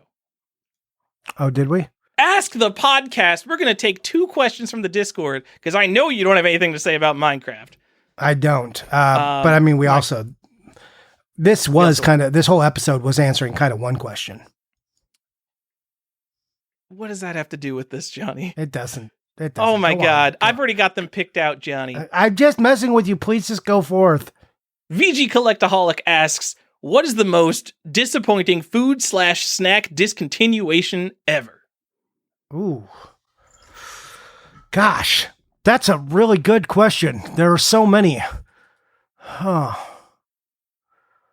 Do you have one ready? I did not read this question in advance, so I didn't fire up my old brain on this. Okay, so I've got one in my head. So, okay, I have an honorable mention. My honorable mention is that 5-layer burritos at Taco Bell used to cost 79 cents. And like calorie for dollar, you cannot get a better deal in food. Like you can't buy rice that gets you more calories than that. No, that was a hell of a deal. I will say, because you could no longer get like less than $1 5-layer burritos, the grilled stuffed nacho at Taco Bell, it was I don't even remember this menu item. I only remember finding it at Taco Bell once. Grilled stuffed nachos? Grilled stuffed nacho. It's essentially a Crunchwrap Supreme that didn't have vegetables, and it was like half the price of the Crunchwrap Supreme. And guess what? When I'm buying a Crunchwrap Supreme, I'm not buying it for its health benefits. So I'm going to say the grilled stuffed nacho at Taco Bell. Okay. I'm going to go with a drink. And there was, because I drink diet soda because I'm gross. Also because if I drink regular soda, I get sick to my stomach instantly. And it's sad because it tastes better regular. But there was this flavor of Diet Dr. Pepper, and it was Diet Dr. Pepper cherry vanilla. And it was great. It came in like this like old-timey like striped can. It was delicious. It was really popular. Like at one point there was even like a spigot at 7-Eleven for it, at like the 7-Eleven where it's a 7-Eleven by the comic book store that I play Magic at, back in the day. So it was just very disappointing when that one went away. They now have like this new cream soda Dr. Pepper, and I do love some cream soda. But yeah, it's like impossible to find right now. Like all this stupid COVID stuff, like totally crunched the supply chains, and lots of big box stores and grocery stores stopped buying like the specialty flavors of soda, and they're just like, here's your Coke Zero. Okay, that's it. We got Diet Coke and Coke Zero and Diet Dr. Pepper. That's it. That's all you get. But now things are starting to loosen back up, and you're starting to see some of the flavors come, because it was like this cherry vanilla Coke Zero that was out for a while, and this cream soda. But anyways, that Dr. Pepper was really tasty, and I was sad when it went away. Coke Zero Vanilla went away for a little while, and I was really sad about that. And you know what? It came back like a year later, but it's been gone again since the pandemic, and that's really got me kind of sad. Do you like specifically like the aspartame taste of diet sodas? Does that add to it for you? It does not. It's literally because the other ones, like if I drink more than like 4 ounces of a regular soda, I like soda. I just do. Like it's a vice. The caffeine, the taste, the mechanics of everything, it's definitely like a true vice for me. But if I drink a regular one, like 4 ounces into it, I just like double over and am in pain. So I cannot. Yeah. I mean, okay. I want to. So I don't love the aspartame taste. I just Diet Coke tastes better than Coke. Come at me, guys. Just saying. I mean, I've gotten to the point now where I can't, like, even if I could drink regular soda, like if I drink it, I'm just like, wow, this is like really a lot in my mouth right now. And I cannot deal with all the like stickiness of it. That's the other thing. Whatever else is happening in the world, and I don't want to hear like causes cancer or whatever. You know what else? It's not sticky. If you spill a little, it's not a sticky spot forever. So that's like a win for me. All right. You know what? I'm just going to give one more example that no one can relate to. Peter Pan peanut butter. They got rid of their reduced fat option. And this is not some kind of health thing. The reduced fat peanut butter had like twice the sugar. It was the best peanut butter on planet Earth. And now there's no peanut butter for me anymore. All peanut butter just tastes inferior because I can't find any peanut butter that was as good as Peter Pan reduced fat. I have not thought about Peter Pan peanut butter in a long time. I'll throw an old one out. Kudos bars, if you ever remember those. There was these chocolate peanut butter Kudos bars that were like pretty good. Like that's like early 90s, late 80s. I know what they are, but all I think about is the Quaker Oats thing. Anyway, Johnny, we've talked enough about snacks, I think. I mean, I just love this topic. I could keep talking about it. It's almost like we should have a food episode. Yeah. Collector's Quench. Yeah. I just come up with these, Johnny. Yeah. If you could forget something about one system you've collected and start completely from scratch and relive it all, what system and collection would it be and why? Like for collecting purposes or playing purposes? Collecting purposes. Huh. It's a strange question because, like, I don't want to recollect any system in the current climate. Yeah, that sounds terrible to me. Can we pretend it's like 2007? Yeah, pretend it's 2007. Sure, that's a great thing. Yeah, it's 2007. You're starting. You know nothing. What system do you wish you could experience collecting fresh? What is it for you, Tyler? I mean, I guess it's NES. It's the obvious answer. The thing is, I wasn't super big on variants and things like even like 5-screw and 3-screw. Like I would just get whatever. So I would be more particular about what NES variants I bought. And also because it's 2007, oh my God, collecting NES was so much fun. The thing I say is when you go to a flea market, it wasn't if you're going to find games, it's what games you're going to find. And they were all going to be like $2. So that was the most fun time for me in game collecting. Yeah, for me, also obvious answer. Like I would just do Super Nintendo and I would not f*** around with piecemealing it ever again. I would just like be like hardcore, everything beautiful. I would just pay more money to have beautiful copies that are complete and that I could just like basically stare at and like be like, oh man, you'd be a 9.6 at WATA, but I'll never send a game there. Like that's where I want to be. And also, like, N64, like, I know, like, I realistically would not have had the money to buy complete NES or SNES collection, but, like, when I collected N64, I totally could have just spent more money and got that whole set complete in box, because even Sculptor's Cup prices were not that crazy a few years ago. Yeah. But all my other Nintendo sets were card only, so it felt like the right thing to do at the time, Johnny. Incorrect. You were wrong. But also, could you imagine being like, I bought just these NES cartridges, but I wanted to really make sure I got like that. That would also be stupid. Box. Like, it would have just made sense to buy the NES games I like complete in box, which thankfully I think I have all of them now. All the ones I like, anyway. All right, that's it for questions because there's only 2 of us, Johnny. Yeah, woo. And now we can end the show. Last part of the show, the part where we end it. All right. Tyler, where can we find you? Instagram, YouTube, and Video Game Sage. Just send me a message on Instagram. I'm Default Gen, Default Gen. You can find our other host at The Art of NP because he lives on Twitter with all the people on Twitter. I just am not for Twitter. I hate Twitter so very much. God, I hate Twitter. But that's where you can find Stefan. Go find him there. And you can find me on our Discord and by joining our Patreon if you want for as low as $2. And the most you can spend is $6 a month. And you can hang out with us on the Discord. You can chat with a lot of extra fine people who are, we got a lot of knowledgeable, good people in there. So you can come hang out. And then at $4 or $6 tiers, we have some bonus content for you if that's the kind of stuff you're interested in. But at the $2 tier, you get access to that Discord and hanging out with us and asking questions like the last two we just covered. So you can find that at patreon.com/collectorsquest. And you can find me on Instagram under Johnny_Iucci. And if you want to see the books my wife is going to post, you can follow her at the Potter Mom if you really want to see them Harry Potter books. All right, that's it for the show. Thanks and bye. All right, one bit of errata for this show. Apple Panic for the Apple II is actually a Space Panic ripoff, not a Donkey Kong ripoff.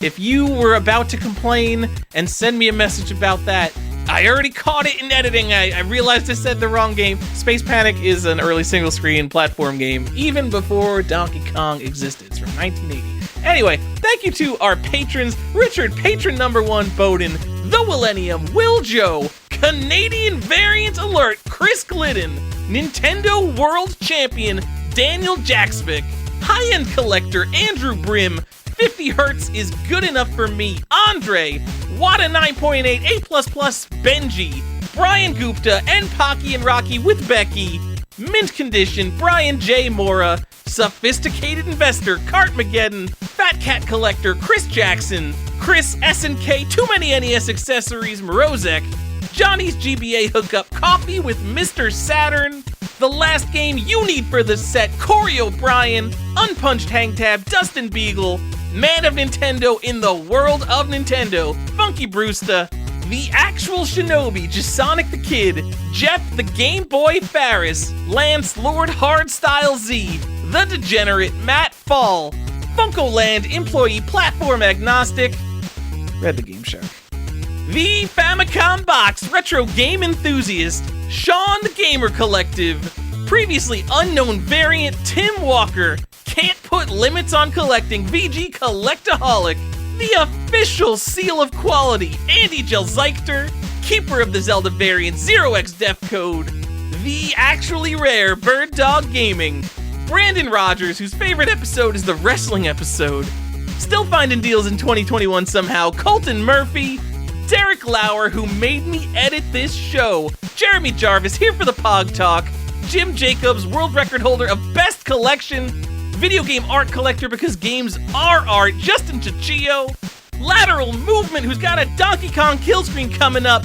Michael posted in the Discord right now, Chiara Monti, Nick the Video Game Database Morgan, the other guy who collects Korean releases, Peaceful Games, the Promoter, Retro RPG Podcast, Tex, who collects for Jaguar, Tom Obscure Variant Chaser Chase, getting the full PS2 set because Stefan won't, all caps, Red Pyramid Thing, Jonathan Shados, and if you didn't know like me, Pyramid Head is originally referred to in Silent Hill as Red, Pyramid Thing by the main character, and then the person he's talking to repeats back, Red Pyramid Thing.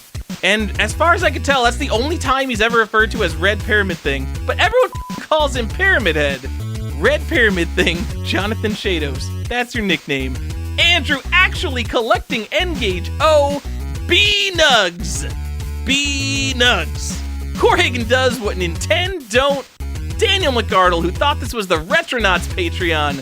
The Xbox Authority, Danny Gomez. The Philatelist, Dork Overlord. My Childhood PlayStation Idol, Game-Rave.com. Joe actually plays his games, Champity, Homebrew Mastermind, Nick Ryan, and Sean the Video Game Illuminati LaCroix. Thank you guys so much.